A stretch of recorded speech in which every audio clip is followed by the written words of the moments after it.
Let's encourage our youth to please join us as we go to the Lord in prayer. Asking that the Lord will bless His word this morning and bless us as hearers of the word and give us the grace that the more we hear, the better our lives will be. The holier we will become. The stronger our conviction will be in the Lord. The greater will be the grace that God will bestow upon us.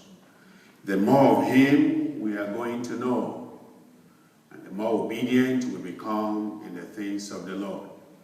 Let's pray that as the word of God comes to us, we will not take it as the word of men. We will take it as injunction, instruction from the Almighty God. And as the Lord examines us, and as the Lord looks into our lives, He will discover that the word of God that we are hearing is bearing fruit, making us to become what we ought to be. Father, how grateful we are to be taught your word every time we come to your presence. Thank you for the instructions of this morning. We ask again that you will open our hearts to hear more of your word in Jesus' name. So get into our time of review. Lead us by your Spirit. In Jesus' name we pray. Amen. All right. Do we have the youths here now? All right, they're coming. All right. As we wait for them, if you have any question on our topic today, please signify. We're looking at qualifications for Christian leadership. If there's any question about the teaching, about the passages, please signify so that we can add it to our teaching this morning. Yes, go ahead, ma'am. Praise the Lord. Maybe you be by a mic so that people can hear you, those who may be at home.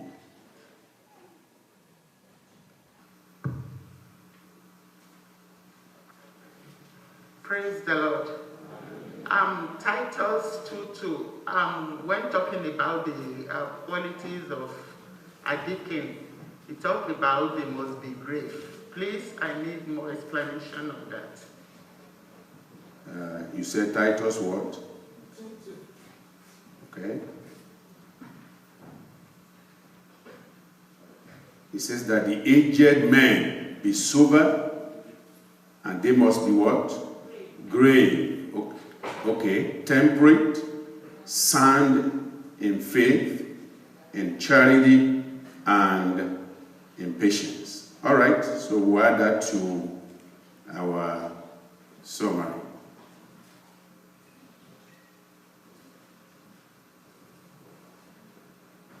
All right. Any other question on our study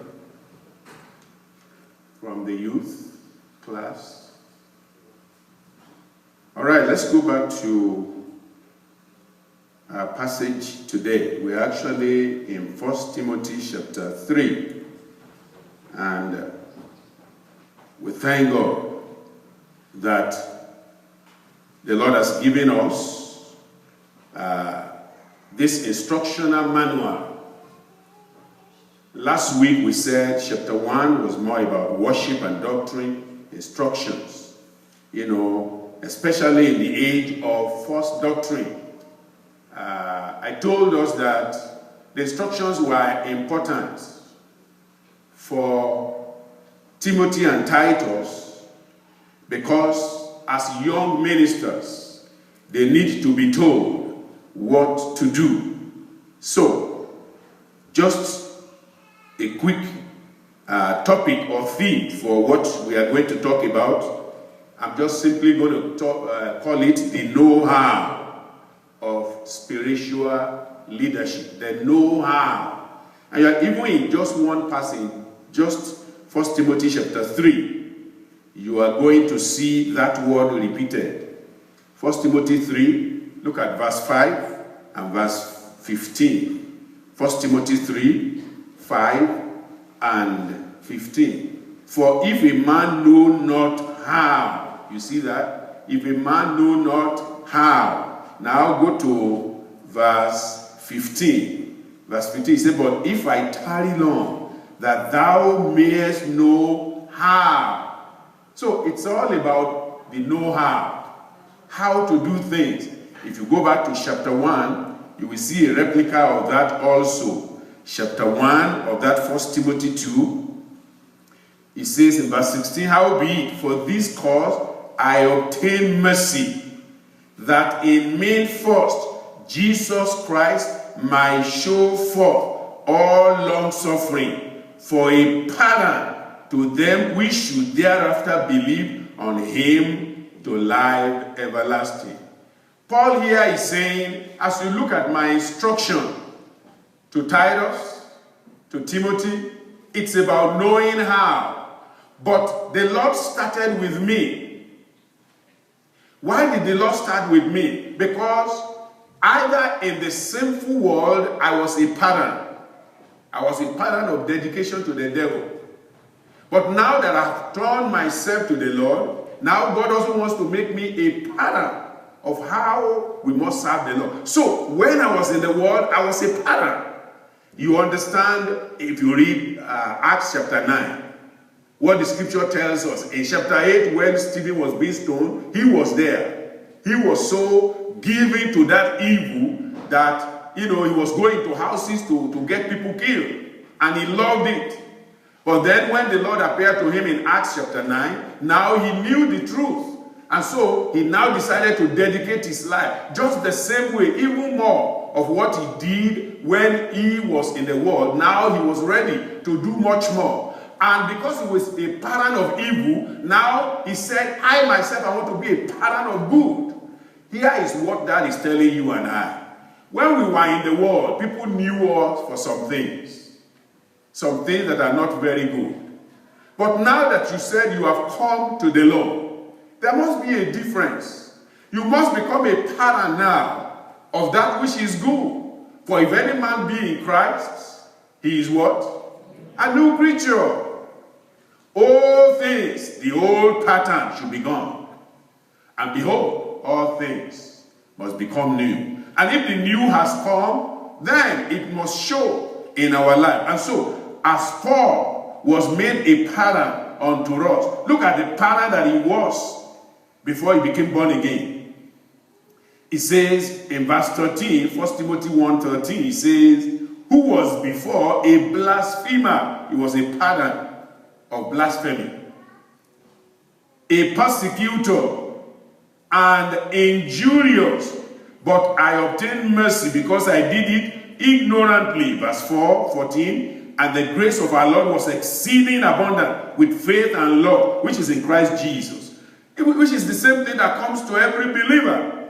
So, as you look at the life of Paul, a pattern of evil, now he says, after I received grace, now, howbeit for this reason, for the reason that I was a pattern of evil, now I receive grace that may be a pattern of that which is good, that in me first Jesus Christ might show forth all long suffering. Now, rather than being a pattern, as a blasphemer, a persecutor, an injurious person, now he becomes a pattern of long suffering.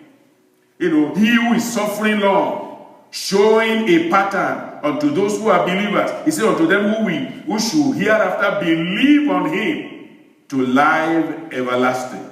And then he says in verse 18, this charge I commit unto thee, son Timothy, according to the prophecy which went before on thee, that thou mayest, that thou by them mightest war a good warfare. He said, this is the pattern I'm giving to you now, holding faith and a good conscience, which some, having put away concerning faith, have made shipwreck. He said, you are young in faith, and now you are coming to the faith. But you are going to see others who says they are ahead of you in faith, and they are behaving disorderly. They are acting contrary to scripture.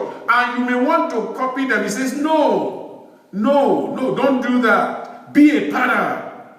Let your light be a light unto those who are just coming. When people come out of darkness, let them see you as a pattern. Let them see you as this is the kind of person I want to be as a believer. Be a pattern. He said, this charge I commit unto thee, son Timothy, according to the prophecy which went before on thee, that thou mightest by them war a good warfare, holding faith and a good conscience, which some, having put away concerning faith, have made shipwreck. And then he mentioned their names. In fact, he had to warn him about some individuals in the Ephesian church who were there and they were a problem. And he says, don't look at the pattern of those people. You know, they like position. They want to show forth. He said, don't follow their pattern. Follow the scripture. And then he says, of whom is Hymenaeus and Alexandra, whom I have delivered unto Satan, that they may learn not to do what? To blaspheme. I used to be a blasphemer. So when I see one, I recognize him. When I see somebody who was blaspheming, I know them because I used to be that. And so now that I'm no longer a blasphemer, I now see those who blaspheme and I know they are walking in the old way. They may say they are in the church, they know this, they know that, but their life is a pattern of evil. And I don't want you to follow that. And I don't want you to waste your time even on them. Ignore them. Face the word that God has given unto you. So it's a pattern. So as we look at this, the book of Timothy, it's a book of instruction. Instruction to a young minister.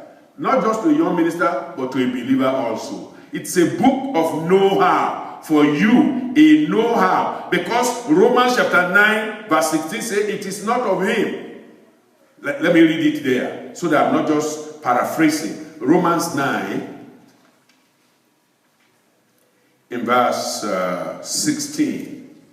Romans 9, it says, therefore, Romans 9, verse 16. So then, it is not of him that willeth, nor of him that runneth, but of God that did what? That showeth mercy. Say, I've received the mercy of God. And so, the Lord should be showing forth now in you. And as the Lord is showing forth in us, then we are going to see that know-how in you. There has to be a know-how. Even kings of the world. I remember, in fact, Solomon, when he was praying, do you know that was one of the things that he told God? I don't know how. And as you look at us, when we come to the Lord, none of us can say, I know how. Oh yeah, you know, when I was in the world, I learned about Christ, but now that I'm in Christ, I already know how, so nobody needs to teach me. No, even a minister needed to be taught. A young minister needed to be told instruction, patterns of doing things. In fact, Moses, the Lord showed, he said, this is the pattern from the mountain. When you come down, follow the same pattern. Don't say, I have my own pattern. No, what the Lord has already said, you can't change it. You know, the doctrinal stand of God is not going to change from person to person. In fact, let me read to you what Solomon said in 1 Kings. 1 Kings chapter 3 verse 7. 1 Kings. That was when he was first encountering the Lord and he was praying. 1 Kings chapter 3. Look at it in verse 7. It says, and now, O Lord my God, thou hast made thy servant king instead of David my father, and I am but a little child, and I know not how to go out or come in. I don't know it. So I need help. Timothy needed help. And so Paul, being an aged and an experienced minister, gave him instruction on what to do. The know-how. I pray God will give us the know-how. I pray God will teach us the know-how. Colossians chapter 4. I'm still dealing with the issue of know-how. Colossians chapter 4. We are instructed to know how. Colossians chapter 4. Let's look at the 6th verse. Colossians 4, verse 6. Let your speech be always with grace. You see, that's instruction for the believer. Let your speech. You know, when we are in the world, we speak anyhow. We talk anyhow. If anybody offends you, you talk anyhow. You backbite them. You say whatever. You are not controlled. But he says when you come now, you need to know how. There has to be a know-how. There's a way now you speak. There's a way now you behave. You don't behave the way you are in the world. In the world, everybody, you know, two friends, one will be telling him, oh, you know, something happened in somebody's family, and he says, oh, I have this, my friend. this is my friend, I can tell her anything. And the friend is taking all the instruction, he's getting all that is happening in the friend's house, and is giving some instruction that will break their home. Because she herself doesn't have a good home. She wants to have somebody that has a broken home like her. And then when the other person is giving instruction, that one, let me give you an example. Maybe you don't understand. It's the story of two women. One of them said, oh, my husband, she can never come home without buying me gifts. She always come home with good things every day. How about your own husband? Oh, my husband, the man is too busy. He doesn't even buy anything. I can't marry somebody like that.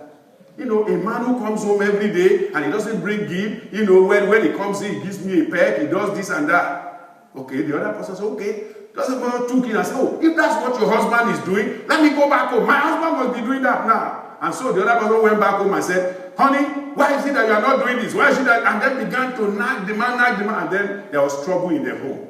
And this same person now, they now called each other one day and they were trying to report. But in the process of calling, the husband of the one who said, my husband is a good one, the man came in and he was kicking the door and, there was commotion going on in the house. And the other one was hearing. And he said, oh, but that's not what he told me. He told me that the husband is nice, is this and that, and now I'm nagging my own husband. See, that's how people destroy themselves in the world. But he said, when you have seen that done in the world, you now call me and you say you are a child of God. You can't continue like that. You have to take godly instruction. So he says in verse 6 of that, Colossians 4, let your speech be always with grace. By grace are ye saved, through faith. And that not of yourself. It is what? The gift of God, not of works, lest any man should boast. Ephesians 2:8. So when you understand that grace has come in, grace does not come in without making a change. Grace makes change. It is the riches, it's the righteousness of God given unto us at the expense of Christ. Christ purchased it for us. When that grace comes in, he says your speech will be altered by that grace. Your speech becomes sweeter, seasoned with the salt of life, with the salt of the Spirit of God, that ye may know how ye ought to answer every man. You see it there? That ye may know. You see that grace teaches you. That ye may know. Remember Titus chapter 2. You see what he says too. Titus chapter 2. Let's read that. Titus chapter 2. The same instruction over and over. Titus chapter 2, he says, for the grace that bringeth salvation has appeared unto all men, teaching us, that's the know-how, teaching us. So everything is about being taught, to know how. None of us know perfectly how to follow the law. Look at the 12 disciples that Jesus brought to himself. Even while they were under Christ, they were making mistakes. Praise God. Yes, they were born again, but they were making mistakes. I want to be number one, I want to be number two. That one has the purse and is trying to steal all the money. That one wants to, he wants to be the one there all the time. But Christ has to correct them and guide them and lead them. Even after the death of Christ, they still went astray. John 21. Peter still took 6 others, making 7 of them, and they went a fishing. That tells you the nature of man. We must be instructed.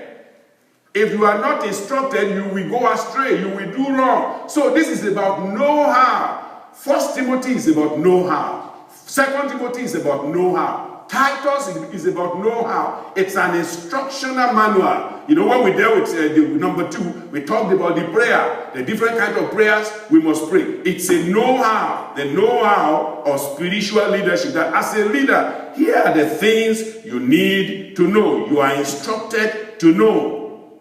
1 Thessalonians 4. 1 Thessalonians chapter 4. 1 Thessalonians 4 in verse 4. 1 Thessalonians chapter 4, look at verse 4. That every one of you should know. So it's not just one person. every one of you should do what? Should know how to possess his vessel in sanctification and in honor. This is what this book is about. It's to instruct us on the know-how. It's an instructional manual. And so as you come to it, to this chapter 3 now, in 1 Timothy 3, you're going to discover 3 quick things before we pray. Number 1, you're going to see the peculiarities of believers. We are peculiar. Amen. 1 Peter 2:9. Remember what he says there? What did he say about us? But ye are a chosen generation, a royal priesthood, a peculiar people, a holy nation. That's who we are. You see the peculiarity. We are very peculiar. We are special. Believers are special in the hands of God. When you are in the world, even though you are a creature of God, He loves you, but you are not a peculiar person. But the moment you come in, your peculiarity becomes very distinct. A city that is set on a hill cannot be what? Cannot be hidden. Ye are the salt of the world. Ye are the light of the world. We are peculiar. Have you ever thought about cooking and there's no salt in it?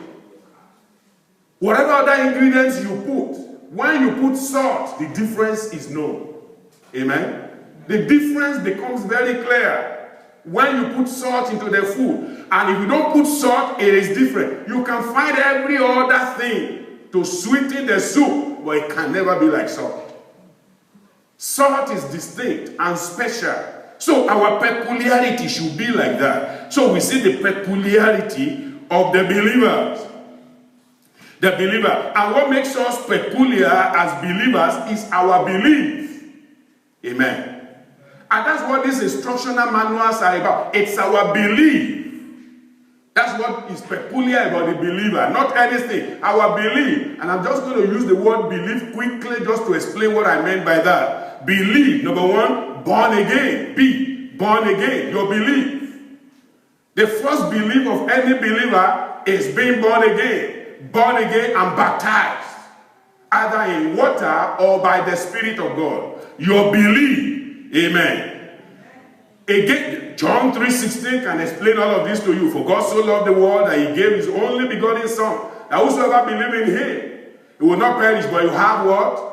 Everlasting life. In that simple John 3:16, you are going to see, number 1, the belief, being born again.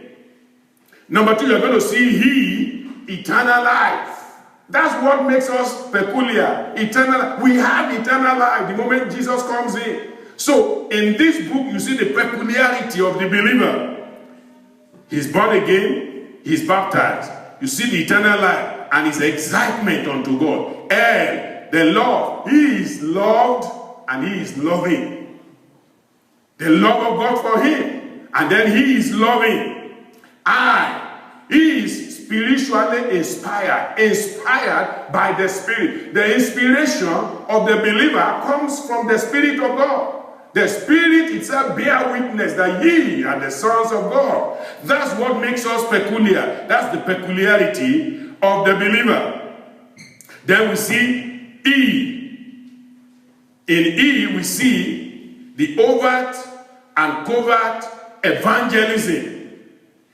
Because as we are saved, He wants us to go and save others. That's what makes us unique. Do you see unbelievers, because of what they believe, wanting to save others? No, you have to be a believer. That's what makes us peculiar. Number 1, we are born again and baptized. Number 2, we have eternal life. Number 3, we are loved and we are loving. Number 4, we are inspired by the Spirit. Number 5, our evangelism, both overt and covert. Do you understand what I mean by that? Our evangelism is not even just when we speak. Amen. The believer is not evangelizing only when he speaks. Just by passing by, you are evangelizing. People see you, they see the difference. They say, there's something different about this person. Your lifestyle, overt and covert, that is openly and secretly, you are evangelizing. When you don't speak, you evangelize. When you speak, you evangelize. That's the life of the believer. And then F, the fellowship and the faith, sets us apart. And so you see there, we see the peculiarity of the believer. And the peculiarity of the believer, point number 2 now, carries over to the personality of the bishop, of the deacons. Amen? The peculiarity. You cannot become a bishop or a deacon if you are not a peculiar person. So the peculiarity carries, and that's what Apostle Paul was trying to show this man. He said, you are going to see some people who are trying to steal their ways into it, but you are going to see that they don't have any peculiarity. There's nothing distinct about them. So, number 2, you are going to see now from the peculiarity, then you see the personality of the bishop. And now you're going to see all that we are told. We go back to that First Timothy chapter 3. Now you see the peculiarity. So now it becomes very easy when you are instructing, when you are already peculiar, then the peculiarity shows in your personality. Now you see the personality. He said it's a true saying, chapter 3. If a man desire the office of a bishop, desire, that tells you it is not wrong. It means the desire. Now you see this man now who has this peculiarity. Now he's desiring, and his desire is different. Why is his desire different? Let me show it to you. Colossians, I put my hand in Timothy. Let's see Colossians chapter 3. Colossians chapter 3. His desire. His desire. Your desire. My desire. Look at it. In verse 1, Colossians 3:1, if ye then be risen with Christ. We already settled that with the peculiarity of the believer, which is now showing forth. In the peculiarity is showing forth in the bishop, in the deacon, in the workers, in the laborers in the kingdom. If ye be risen with Christ, seek those things. You see that the desire. What is their desire? Seeking those things which are above, where Christ seated on the right hand of God. Set your affection on things above, not on things on the earth. For ye are dead, and your life is hid with Christ in God. You see that? So he's telling us clearly that the desire, if a man desire, the desire now is, I want to work for God, I want to be a worker, I want to make the kingdom progress. That's our desire. It's coming from the belief. Remember that belief, the second E there is our evangelism. We are desiring, we desire for the kingdom. And then it goes on to now show the personality. He's blameless, husband of one wife. Now, it's not just somebody who, in the contemporary life, when you look at husband of one wife, some people who have messed it up, we explain it this way. They said at least at one time, you are married to one wife. Is that what the Bible is saying? No, that's error. What the Bible is saying is for a lifetime, you are married to who? One wife. For a lifetime. Now, exception there is maybe the wife or the husband died. 1 Corinthians 7 will tell you that, Romans 7 will tell you that there's a separation, right? So, one is gone, the other person is allowed, he's freed from the law. So they can marry. But without that, you can see there, it says, husband or one wife. But those who have divorced, those who are ministers, like one, some of these feminist women, one of them has married like 4 times. And she will say, well, I'm only married to one man one time. And the Bible says married to one, you say one wife, one man, one man. No, that's not what he's saying. That's error. And people can confuse others by that. The Lord will help us. Husband of one wife, or if you are the wife of one husband. Vigilant, sober, of good behavior, given to hospitality, apt to teach.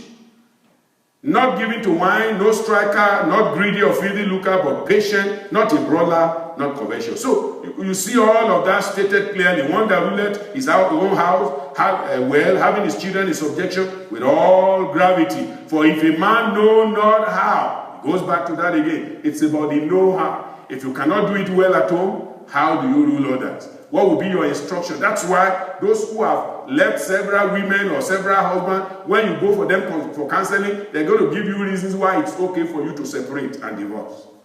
Because they don't have a pattern anymore.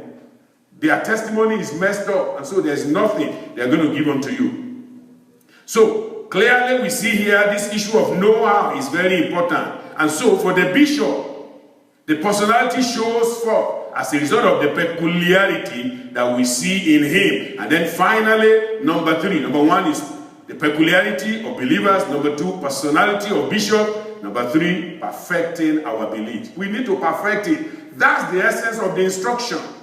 He wants us to become perfect. He says, until we all come unto a perfect man, unto the measure of the stature of the fullness of Christ. We must come to a perfect man. We must come to perfection in Christ. And this is what this instructional know-how is about. And I pray that God will help us. I said the Lord will help us and give us the grace to be able to perfect everything in Jesus' name. Let me read just one passage and then we pray. 2 Timothy chapter 3. 2 Timothy chapter 3. We are reading 16 and 17. A passage you know very well, but that's okay. 2 Timothy 3. Let's read it again. In fact, let me start from verse 15, because it gives us that word again. And that from a child thou hast known. Did you see that? The know-how. You have known. Yes, you were a child. But from that little child, you've been taught. He said, Timothy, you see, look at how you've been taught from beginning. So all those things you've been taught in righteousness and holiness, hold on to them.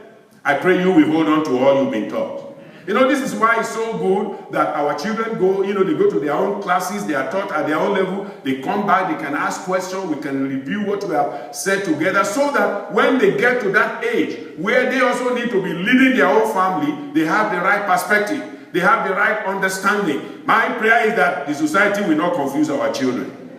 I said our society will not confuse our children. They will not open themselves to erroneous instructions of Hymenaeus and Alexander, those who are leading people astray in Ephesus. They will not be able to have access to our children in Jesus' name. Say, and that from a child thou hast known the holy scriptures. It's about the word of God, which is the pattern given to us, the instruction, the manual given to us, and is able to make thee wise.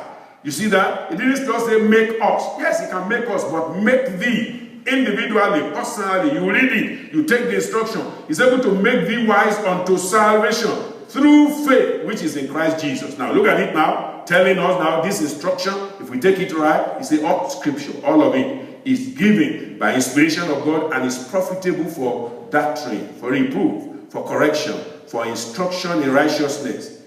What is the purpose? That the man of God, hallelujah, the man of God, the child of God, the woman of God, the people of God may be perfect. That's what it's about. Perfecting our belief. We may be perfect, truly furnished unto all good works. I pray that will be our benefit. I said that will be your benefit. Rise up and let's talk to the Lord. Rise up and let's talk to the Lord. Rise up and let's talk to the Lord. Let's pray that the Lord will help us. The Lord will assist us in His power, in His grace, in the name of Jesus. That God will perfect us. That the old life, we have no way of controlling the new, but that the new life in us will dominate over the old. God will perfect us. God will strengthen us. God will help us. By His grace and by His power, we'll be able to follow the instructions of the Scripture. It will perfect us. It will furnish us unto all good works. And the purpose and the plan of God for us will be fulfilled in Jesus' name. When those things are perfected, then modesty comes in. We become grave. We are subdued. We are sublime. Our lives become what God wants it to be. The know-how. We know it and we do it. We're not just hearers of the word, but we are sober. That's what it means to be grave. We are sober. We are subdued. We are modest in everything that we do. Let's pray that God will get us to that point. He says, Timothy, Titus, that's where I want to get you to. You know the gravity of backsliding. You run away from it. And then you turn away from that gravity. And that gravity in your heart makes you to be obedient and to follow the Lord. The Lord will give us that grace. Father, thank you for your word. Greater understanding we plead, you will give to every one of us. As we continue in the service, let your grace be multiplied again unto us and to all our teachers. For in Jesus' name we have prayed.